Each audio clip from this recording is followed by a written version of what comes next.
और मेरे को तो ये लगता है कि जो जस्टिस नागरत्ना की बेंच भी अब ऐसी कोशिश करते हैं, मास्टर ऑफ रोस्टर, कि कोई ऐसा सेंसिटिव मामला उनके पास या तो जाए नहीं, और जाए तो उनके पास ऐसा व्यक्ति बैठा हो जो उनकी बात मत माने, जो स्टैंड ले ले जस्टिस नागरत्ना के खिलाफ। और मेरी ये गट फीलिंग है कि एज इट इज ये प्रोसेस स्टार्ट हो गया है कि जस्टिस नागरत्ना को इतनी लिबर्टी ना मिले कि वो अपना कोई भी फैसला कर दें। उनके साथ कोई ना कोई ऐसा बंदा रहे कि जो अगर कोई बहुत सीरियस बात हो तो वो कहे नहीं नहीं ये तो मैं नहीं करने दूंगा, जैसे जस्टिस विश्वनाथन ने किया। बड़ा अनफॉर्चुनेट है कि उन्होंने कहा चिंता मत करो, ये नहीं होने दूंगा। क्योंकि अगर दो जजेस में कन्फ्लिक्ट हो जाता है तो फिर तीसरा जज ढूंढते रहो, फिर उस तीसरे जज को ढूंढने में एक मैनिपुलेशन का पूरा स्कोप रहता है कि जो मास्टर ऑफ रोस्टर है वो उस जज के पास भेजेगा जो उसकी बात मानेगा, तो अब तो आसान हो जाता है काम।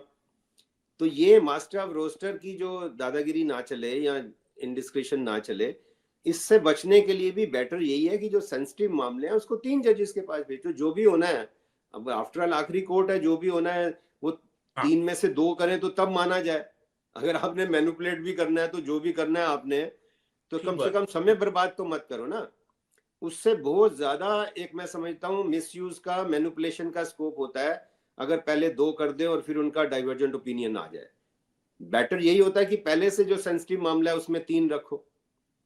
और मेरे को तो ये लगता है कि जो जस्टिस नागरत्ना की बेंच भी अब ऐसी कोशिश करते हैं, मास्टर ऑफ रोस्टर, कि कोई ऐसा सेंसिटिव मामला उनके पास या तो जाए नहीं, और जाए तो उनके पास ऐसा व्यक्ति बैठा हो जो उनकी बात मत माने, जो स्टैंड ले ले जस्टिस नागरत्ना के खिलाफ कि नहीं मैं नहीं होने दूंगा, आप चिंता मत करो, आप चिंता मत करो, मैं जस्टिस नागरत्ना को कुछ नहीं करने दूंगा। मेरी ये गट फीलिंग है कि एज इट इज ये प्रोसेस स्टार्ट हो गया है कि जस्टिस नागरत्ना को इतनी लिबर्टी ना मिले कि वो अपना कोई भी फैसला कर दें। उनके साथ कोई ना कोई ऐसा बंदा रहे कि जो अगर कोई बहुत सीरियस बात हो तो वो कहे नहीं नहीं ये तो मैं नहीं करने दूंगा, जैसे जस्टिस विश्वनाथन ने किया। बड़ा अनफॉर्चुनेट है कि उन्होंने कहा चिंता मत करो, ये नहीं होने दूंगा, बाकी जो मर्जी कर ले, रेनेंट का, टेनेंट का, ये जो उल्टे सीधे मुकदमे जो नॉन सीरियस हैं। सीरियस तो सबके लिए, अपना केस तो सबसे सीरियस होता है। मैं कह रहा हूँ जो देश के लिए, जिसका एक देश भविष्य बदल सकता है, या जिससे एक पूरी 145 करोड़ की जनता पे इफेक्ट होता है, जिससे डेमोक्रेसी पे इफेक्ट होता है, या जिससे तानाशाही पकड़ी जाती है, चोरी पकड़ी जाती है, बॉन्ड पकड़े जाते हैं, ऐसे किसी मामले में जस्टिस नागरत्ना अपनी ना कर सके, ये ऑलरेडी प्रोसेस शुरू हो गया है। ये मैं आपको अंदर की बात कहते हैं ना, अंदर की बात है, ये अंदर की बात है। अच्छा सर, एक चीज बताइएगा कि जस्टिस नहीं, वो तो जज थे सीबीआई के, एडिशनल डिस्ट्रिक्ट सेशन जज, उनको जस्टिस नहीं कहा जा सकता। जज थे लोया जी, जिनके पास अमित शाह जो था उनका केस था, तो हत्या के आरोपी थे उसमें अमित शाह जी। सर इसमें मुद्दा ये है कि क्या किसी जज की हत्या में कोई साजिश हो सकती है जिसके अंदर वहां पे उनके साथ कई और साथी जज थे, जब उनको एकदम से हार्ट अटैक से आया, उनके साथी जज है उनको लेकर वो हॉस्पिटल गए। वो अलग बात है कि वो जहां रुके हुए थे वहां से उनको ऑटो में लेके गए, तो लोग कह रहे कार नहीं थी, ये नहीं थी, चलिए, लेकिन उनके साथी जज थे। उसके बाद जहां पे डॉक्टर्स के पास पहुंचे, उनको भी पता डॉक्टर्स को कि ये जज हैं।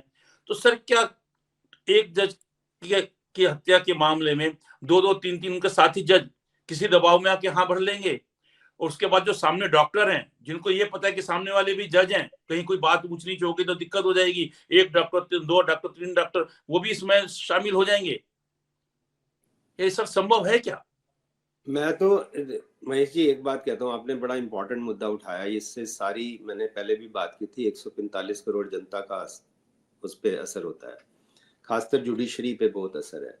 जस्टिस लोया वाला जो केस था, उसमें जस्टिस चंद्राचूड़ ने एक इतना बड़ा पाप किया, इतना बड़ा पाप किया कि मेरे को लगता है उसको 7 जन्म तक कुछ होगी नहीं, उसको उसमें माफी नहीं मिलेगी। अगर आप 100 पेज की जजमेंट लिख रहे हो इसलिए कि एफआईआर ना हो, बताइए, एक बच्चा भी जानता है। अगर किसी जज को, ये सुप्रीम कोर्ट के जज जो कहते हैं कि सबऑर्डिनेट जुडिशरी को जब मर्जी ये ब्लेम कर देते हैं हर बात पे, सबऑर्डिनेट जुडिशरी को प्रोटेक्ट करना सुप्रीम कोर्ट की ड्यूटी नहीं है क्या? सुप्रीम कोर्ट को चाहिए था कि उसकी प्रॉपर इंक्वायरी कराते। वो ये थोड़ी कह रहे थे कि किसी व्यक्ति को सजा कर दो। एफआईआर का मतलब है इन्वेस्टिगेशन होगा, इन्वेस्टिगेशन के बाद देखेंगे चार्जशीट फाइल होनी चाहिए कि नहीं। तो ये महाराज ने, जस्टिस चंद्रचूड़ ने एफआईआर ही मना कर दी। तो आप देख लीजिए, एक एफआईआर मना करने में अगर आपको 100 पेज इसलिए लिखने पड़ रहे हैं कि एफआईआर ना हो, that itself is a ground to register FIR. और दूसरी बात, जस्टिस चंद्रचूड़ ने 145 करोड़ को नहीं, टोटल सबऑर्डिनेट जुडिशरी को डिस्करेज कर दिया कि आप मर भी जाएंगे तो कुछ नहीं होगा, ये सोच लो अगर आप माई बाप के साथ नहीं हो तो। कितना कितना बड़ा पाप मैं समझता हूँ जस्टिस चंद्रचूड़ ने किया कि टोटल जुडिशरी को डिस्करेज कर दिया कि आपकी सस्पिशियस सर्कमस्टांसेस में अगर डेथ हो गई तो इन्वेस्टिगेशन भी नहीं होने देंगे हम। इसलिए जो माई बाप कहते हैं, खाता ना बही, जो कहे केसरी वही सही, जो हमने कह दिया वही मानो, नहीं तो आपकी हत्या भी हो गई। और पता नहीं हत्या हुई या नहीं हुई, हम इस बात पे ना भी जाए, इन्वेस्टिगेशन क्यों नहीं करने दिया? सही बात ये है सर, जस्टिस इसका मामला था। मैं ये हैरान होता हूँ, ये जाते हैं भाषण देते हैं इधर उधर, तो लोग माइक पे खड़ा होकर, कोई बच्चा क्यों नहीं पूछता सर जस्टिस चंद्रचूड़ वो लोया वाली बात बताइए ना, उसमें क्या किया था आपने? इनको सड़कों पे सवाल पूछने पड़ेंगे, तब शर्म आएगी इनको। अब थोड़ी थोड़ी उसको आनी शुरू हो गई है, मैंने सुना है। मैंने सर अब आने से क्या मतलब सर, अब तो हाथ में कुछ वही भी तो नहीं कह रहा है। हूँ, अब उसको आ रही है ना, यही बता रहा है उसकी गिल्ट कि उस पर इन्वेस्टिगेशन ही नहीं होगा। कितना कितना आदमी गिर सकता है, यही मैं कह रहा हूँ। हैरान हो गया हूँ कि आप एक टोटल सबऑर्डिनेट जुडिशरी, जो आपने बताया जो काबिल बच्चे एग्जाम पास करके आते हैं, आपने सारी सबऑर्डिनेट जुडिशरी को डिस्करेज कर दिया ये कह के कि इन्वेस्टिगेशन की भी जरूरत नहीं है। वाह महाराज, जजमेंट लिख दी। आप देखिए, मैं हंसता हूं इस बात पे और ये सच है। I challenge him, challenge justice Chandrachud की फाइल करें डेफेमेशन। इन्होंने ऐसी जजमेंट लिख दी जिसमें एफआईआर ही नहीं है। एफआईआर नहीं होगी, मैं जजमेंट लिख रहा हूं। जजमेंट लिख दी, टोटल ट्रायल कर दिया, ट्रायल कर दिया विदाउट एफआईआर। ये सर सबसे बड़ी बात ये है सर कि जो भी इन्वेस्टिगेटिंग एजेंसी होती है, चाहे स्टेट में पुलिस है, चाहे सेंट्रल से लाते सीबीआई है, सर जांच तो वो करेगी, लोगों के बयान वो लेगी, उसमें तथ्य वो उठाएगी, अपना गुप्तचर को किसी को ड्यूटी में लगाएगी, उस पर नजर रखो। सर ये जज है, जज तो कमरे में बैठा है ना सर, उसके पास तो फाइल आ रही है, सिर्फ पीछे से फाइल के पीछे से क्यों किसी ने फाइल भेजी है, फाइल की सच्चाई क्या है, आप तो फाइल के आधार पर, जैसे सर मेरे हाथ में अगर कागज है, कागज में मैंने 4 लिखा, कैमरामैन उसको दिखाएगा तो 4 ही। ये आपने महेश जी ठीक बात करी बिल्कुल। जस्टिस चंद्रचूड़ के पास खाली फाइल नहीं आया था, डिसीजन भी आया था कि आपको ये फैसला करना है, आपको एफआईआर नहीं होने देनी है।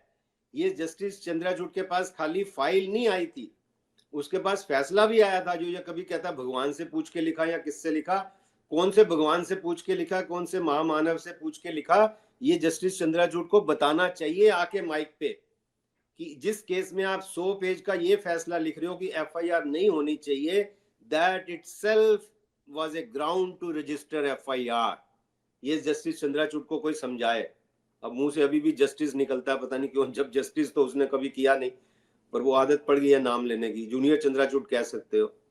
चलिए महेश जी करेंगे, मेरे को भी अभी निकलना है कहीं, तो hope to catch up soon. Always a pleasure talking to News Nasha and Mahesh ji and Vinita, thank you very much. Bye. शुक्रिया सर, नमस्ते।